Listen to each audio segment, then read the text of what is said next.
ಶ್ರೀರಾಮುಲು ಅವರಿಗೆ ರಾಜಕೀಯದಲ್ಲಿ ಅಭದ್ರತೆ ಕಾಡ್ತಾ ಇದೆ. ವಾಲ್ಮೀಕಿ ಸಮುದಾಯದವರು ಎಲ್ಲಾ ಕ್ಷೇತ್ರದಲ್ಲೂ ಕೂಡ ಸೋಲನ್ನು ಅನುಭವಿಸಿದ್ದಾರೆ.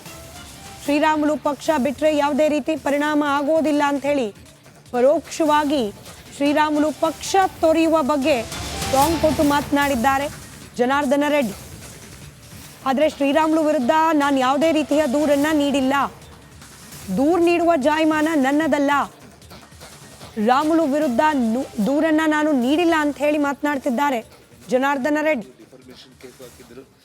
ಆ ಬಂದಾಗ ಕೂಡ ನಾನು ಪ್ರೆಸ್ ಮೀಟ್ ಮಾಡಿದೆ ಜಿಲ್ಲಾ ಬಿಜೆಪಿ ಅಧ್ಯಕ್ಷನಾಗಿ. ಒಬ್ಬ ರಾಘವೇಂದ್ರ ಅಂತೇಳಿ ಯಾವುದಮ್ಮ ರಸ್ತೆಯಲ್ಲಿ ಒಂದು ಮೇನ್ ರಸ್ತೆಯಲ್ಲೇ ಚುನಾವಣೆಯಲ್ಲೇ ಅವನು ತುಂಬ ವಿರೋಧ ಮಾಡಿದ ತಕ್ಷಣ ಚುನಾವಣೆ ಆದ ಒಂದೇ ತಿಂಗಳಿಗೆ ಅವನು ಮರ್ಡರ್ ಆದ. ಅವನು ಮರ್ಡರ್ ಆದರೆ ಆ ಕೊಲೆ ಆರೋಪ ಶ್ರೀರಾಮುಲು ಅವ್ರ ಮೇಲೆ ಬಂತು. ಆ ಬಂದಾಗ ನಾನು ಒಂದು ಪ್ರೆಸ್ ಕಾನ್ಫರೆನ್ಸ್ ಕೂಡ ಮಾಡಿದೆ. ನಾನು ಅಂದರೆ ಅವರು ದಿವಾಕರ್ ಬಾಬು ಅವರ ಬ್ಯಾಕ್ಗ್ರೌಂಡ್ ಎಲ್ಲ ಹೇಳ್ಕೊಂತ ಇಡೀ ನಿಮ್ಮ ಇತಿಹಾಸದಲ್ಲೇ ನೀವು ಎಷ್ಟೆಲ್ಲ ಕೊಲೆಗಳು ಮಾಡ್ತಾ ಬಂದಿದ್ರಿ, ಅದರಲ್ಲಿ ಶ್ರೀರಾಮುಲು ಅವರು ಸೋದರ ಮಾವನ್ನು ಕೂಡ ನೀವು ಕೊಲೆ ಮಾಡಿರುವಂಥದ್ದನ್ನು ಮಾತನ್ನು ಹೇಳಿದೆ. ಅದು ಡಿಫರ್ಮೇಷನ್ ಕೇಸು ಹಾಕಿದ್ರು. ಆ ಕೇಸು ಸುಮಾರು ಅಂದರೆ 20 ವರ್ಷಗಳ ನಂತರ ಮೊನ್ನೆ ಕೋರ್ಟಲ್ಲಿ ಕ್ಲೋಸ್ ಆಯಿತು. ಮತ್ತೆ ಅದ್ರ ಮೇಲೆ ಅವರು ಹೈಕೋರ್ಟ್ ಕೂಡ ಹೋಗಿದ್ದಾರೆ. ಆ ಕೊಲೆಗೆ ಫೈನಾನ್ಸ್ ಮಾಡಿದ್ದು ಸೂರ್ಯನಾರಾಯಣ ರೆಡ್ಡಿ ಅಂತೇಳಿ. ಈ ವಿಷಯ ನಾನು ಹೇಳುವಂಥದ್ದಲ್ಲ. ಶ್ರೀರಾಮುಲು ಅವರು ನಮ್ಮ ಮಾವನ್ನು ಕೊಲೆ ಮಾಡಿಸಿದ್ದು ದಿವಾಕರ್ ಬಾಬು ಅವರು, ನಾರಾಯಣ ರೆಡ್ಡಿ ಅವರು ಸೇರಿ ಸಂಪೂರ್ಣವಾಗಿ ಹಣ ಒದಗಿಸಿದ್ದು ಸೂರ್ಯನಾರಾಯಣ ರೆಡ್ಡಿ. ಇವತ್ತು ಅವರೆಲ್ಲ ಕಾಂಗ್ರೆಸ್ ಪಕ್ಷದಲ್ಲಿದ್ದಾರೆ. ಇವತ್ತು ಅದೇ ನಮ್ಮ ಶ್ರೀರಾಮುಲು ಅವ್ರನ್ನ ಕೊಲೆ ಮಾಡಬೇಕು ಅಂತೇಳಿ ದಿನ ಬೆಳಿಗ್ಗೆ ಆದರೆ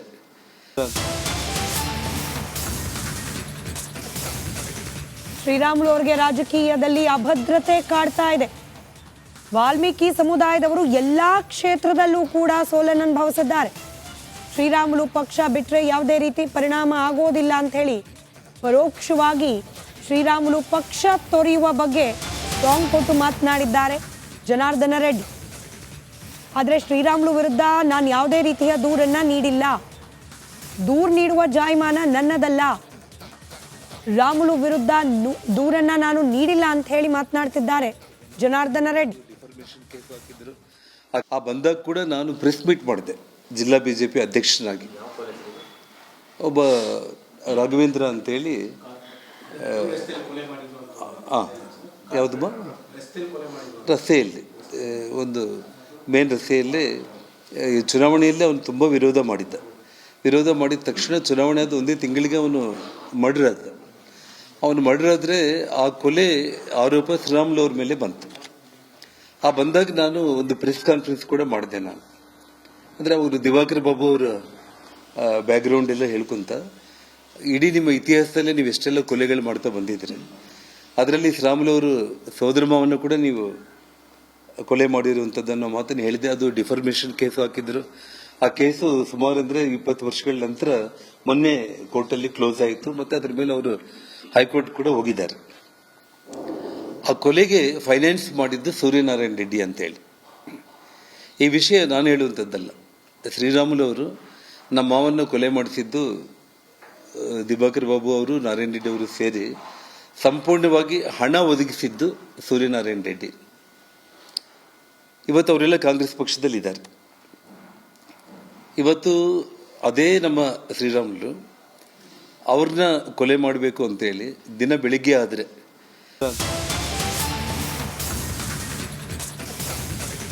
ಶ್ರೀರಾಮುಲು ಅವರಿಗೆ ರಾಜಕೀಯದಲ್ಲಿ ಅಭದ್ರತೆ ಕಾಡ್ತಾ ಇದೆ. ವಾಲ್ಮೀಕಿ ಸಮುದಾಯದವರು ಎಲ್ಲಾ ಕ್ಷೇತ್ರದಲ್ಲೂ ಕೂಡ ಸೋಲನ್ನು ಅನುಭವಿಸಿದ್ದಾರೆ. ಶ್ರೀರಾಮುಲು ಪಕ್ಷ ಬಿಟ್ಟರೆ ಯಾವುದೇ ರೀತಿ ಪರಿಣಾಮ ಆಗೋದಿಲ್ಲ ಅಂತ ಹೇಳಿ ಪರೋಕ್ಷವಾಗಿ ಶ್ರೀರಾಮುಲು ಪಕ್ಷ ತೊರೆಯುವ ಬಗ್ಗೆ ಟಾಂಗ್ ಕೊಟ್ಟು ಮಾತನಾಡಿದ್ದಾರೆ ಜನಾರ್ದನ ರೆಡ್ಡಿ.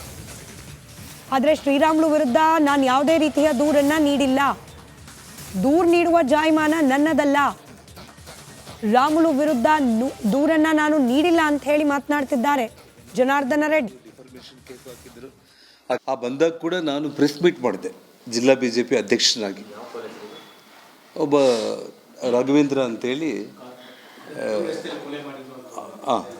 ಯಾವುದಮ್ಮ ರಸ್ತೆಯಲ್ಲಿ ಒಂದು ಮೇನ್ ರಸ್ತೆಯಲ್ಲೇ ಚುನಾವಣೆಯಲ್ಲೇ ಅವನು ತುಂಬ ವಿರೋಧ ಮಾಡಿದ ತಕ್ಷಣ ಚುನಾವಣೆ ಆದ ಒಂದೇ ತಿಂಗಳಿಗೆ ಅವನು ಮರ್ಡರ್ ಆದ. ಅವನು ಮರ್ಡರ್ ಆದರೆ ಆ ಕೊಲೆ ಆರೋಪ ಶ್ರೀರಾಮುಲು ಅವ್ರ ಮೇಲೆ ಬಂತು. ಆ ಬಂದಾಗ ನಾನು ಒಂದು ಪ್ರೆಸ್ ಕಾನ್ಫರೆನ್ಸ್ ಕೂಡ ಮಾಡಿದೆ. ನಾನು ಅಂದರೆ ಅವರು ದಿವಾಕರ್ ಬಾಬು ಅವರ ಬ್ಯಾಕ್ಗ್ರೌಂಡ್ ಎಲ್ಲ ಹೇಳ್ಕೊಂತ ಇಡೀ ನಿಮ್ಮ ಇತಿಹಾಸದಲ್ಲೇ ನೀವು ಎಷ್ಟೆಲ್ಲ ಕೊಲೆಗಳು ಮಾಡ್ತಾ ಬಂದಿದ್ರಿ, ಅದರಲ್ಲಿ ಶ್ರೀರಾಮುಲು ಅವರು ಸೋದರ ಮಾವನ್ನು ಕೂಡ ನೀವು ಕೊಲೆ ಮಾಡಿರುವಂಥದ್ದನ್ನು ಮಾತನ್ನು ಹೇಳಿದೆ. ಅದು ಡಿಫರ್ಮೇಷನ್ ಕೇಸು ಹಾಕಿದ್ರು. ಆ ಕೇಸು ಸುಮಾರು ಅಂದರೆ 20 ವರ್ಷಗಳ ನಂತರ ಮೊನ್ನೆ ಕೋರ್ಟಲ್ಲಿ ಕ್ಲೋಸ್ ಆಯಿತು. ಮತ್ತು ಅದ್ರ ಮೇಲೆ ಅವರು ಹೈಕೋರ್ಟ್ ಕೂಡ ಹೋಗಿದ್ದಾರೆ. ಆ ಕೊಲೆಗೆ ಫೈನಾನ್ಸ್ ಮಾಡಿದ್ದು ಸೂರ್ಯನಾರಾಯಣ ರೆಡ್ಡಿ ಅಂತೇಳಿ. ಈ ವಿಷಯ ನಾನು ಹೇಳುವಂಥದ್ದಲ್ಲ. ಶ್ರೀರಾಮುಲು ಅವರು ನಮ್ಮ ಮಾವನ್ನು ಕೊಲೆ ಮಾಡಿಸಿದ್ದು ದಿವಾಕರ್ ಬಾಬು ಅವರು, ನಾರಾಯಣ ರೆಡ್ಡಿ ಅವರು ಸೇರಿ ಸಂಪೂರ್ಣವಾಗಿ ಹಣ ಒದಗಿಸಿದ್ದು ಸೂರ್ಯನಾರಾಯಣ ರೆಡ್ಡಿ. ಇವತ್ತು ಅವರೆಲ್ಲ ಕಾಂಗ್ರೆಸ್ ಪಕ್ಷದಲ್ಲಿದ್ದಾರೆ. ಇವತ್ತು ಅದೇ ನಮ್ಮ ಶ್ರೀರಾಮುಲು ಅವ್ರನ್ನ ಕೊಲೆ ಮಾಡಬೇಕು ಅಂತೇಳಿ ದಿನ ಬೆಳಿಗ್ಗೆ ಆದರೆ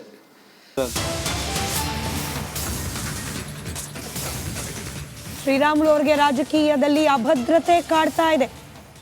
ವಾಲ್ಮೀಕಿ ಸಮುದಾಯದವರು ಎಲ್ಲಾ ಕ್ಷೇತ್ರದಲ್ಲೂ ಕೂಡ ಸೋಲನ್ನು ಅನುಭವಿಸಿದ್ದಾರೆ.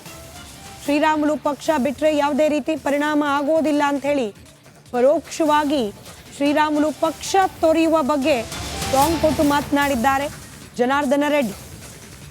ಆದರೆ ಶ್ರೀರಾಮುಲು ವಿರುದ್ಧ ನಾನು ಯಾವುದೇ ರೀತಿಯ ದೂರನ್ನ ನೀಡಿಲ್ಲ, ದೂರು ನೀಡುವ ಜಾಯಮಾನ ನನ್ನದಲ್ಲ, ರಾಮುಲು ವಿರುದ್ಧ ದೂರನ್ನ ನಾನು ನೀಡಿಲ್ಲ ಅಂತ ಹೇಳಿ ಮಾತನಾಡ್ತಿದ್ದಾರೆ ಜನಾರ್ದನ ರೆಡ್ಡಿ. ಆ ಬಂದಾಗ ಕೂಡ ನಾನು ಪ್ರೆಸ್ ಮೀಟ್ ಮಾಡಿದೆ ಜಿಲ್ಲಾ ಬಿಜೆಪಿ ಅಧ್ಯಕ್ಷನಾಗಿ. ಒಬ್ಬ ರಾಘವೇಂದ್ರ ಅಂತೇಳಿ ಯಾವುದಮ್ಮ ರಸ್ತೆಯಲ್ಲಿ ಒಂದು ಮೇನ್ ರಸ್ತೆಯಲ್ಲೇ ಚುನಾವಣೆಯಲ್ಲೇ ಅವನು ತುಂಬ ವಿರೋಧ ಮಾಡಿದ ತಕ್ಷಣ ಚುನಾವಣೆ ಆದ ಒಂದೇ ತಿಂಗಳಿಗೆ ಅವನು ಮರ್ಡರ್ ಆದ. ಅವನು ಮರ್ಡರ್ ಆದರೆ ಆ ಕೊಲೆ ಆರೋಪ ಶ್ರೀರಾಮುಲು ಅವ್ರ ಮೇಲೆ ಬಂತು.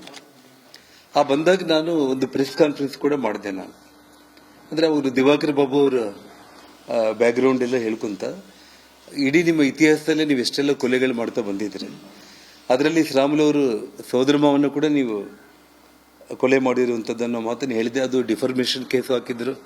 ಆ ಕೇಸು ಸುಮಾರು ಅಂದರೆ 20 ವರ್ಷಗಳ ನಂತರ ಮೊನ್ನೆ ಕೋರ್ಟಲ್ಲಿ ಕ್ಲೋಸ್ ಆಯಿತು. ಮತ್ತು ಅದ್ರ ಮೇಲೆ ಅವರು ಹೈಕೋರ್ಟ್ ಕೂಡ ಹೋಗಿದ್ದಾರೆ.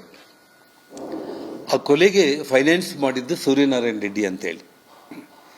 ಈ ವಿಷಯ ನಾನು ಹೇಳುವಂಥದ್ದಲ್ಲ. ಶ್ರೀರಾಮುಲು ಅವರು ನಮ್ಮ ಮಾವನ್ನು ಕೊಲೆ ಮಾಡಿಸಿದ್ದು ದಿವಾಕರ್ ಬಾಬು ಅವರು, ನಾರಾಯಣ ರೆಡ್ಡಿ ಅವರು ಸೇರಿ ಸಂಪೂರ್ಣವಾಗಿ ಹಣ ಒದಗಿಸಿದ್ದು ಸೂರ್ಯನಾರಾಯಣ ರೆಡ್ಡಿ. ಇವತ್ತು ಅವರೆಲ್ಲ ಕಾಂಗ್ರೆಸ್ ಪಕ್ಷದಲ್ಲಿದ್ದಾರೆ. ಇವತ್ತು ಅದೇ ನಮ್ಮ ಶ್ರೀರಾಮುಲು ಅವ್ರನ್ನ ಕೊಲೆ ಮಾಡಬೇಕು ಅಂತೇಳಿ ದಿನ ಬೆಳಿಗ್ಗೆ ಆದರೆ